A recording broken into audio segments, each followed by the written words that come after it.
देखा भैया ये है भोजपुरी इंडस्ट्री और भोजपुरी इंडस्ट्री में खेसारी लाल यादव और पावर स्टार पवन सिंह में हमेशा विवाद तो रहबे करला।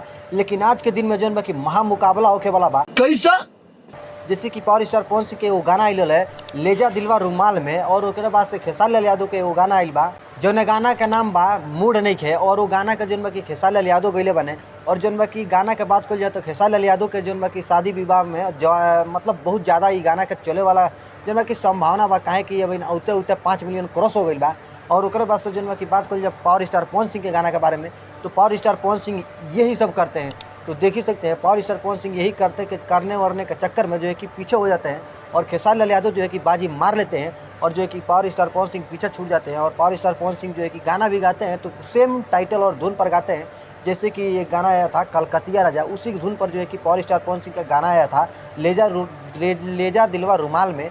वो गाना पर जो है कि बहुत अमीर रिस्पॉन्स मिलल बा। और खेसारी लाल यादव के गाना आइल बा जौन गाना अभी 3 घंटा पहले आइल बा, और जौन बा कि 3 लाख जौन बा कि क्रॉस हो गइल बा व्यू।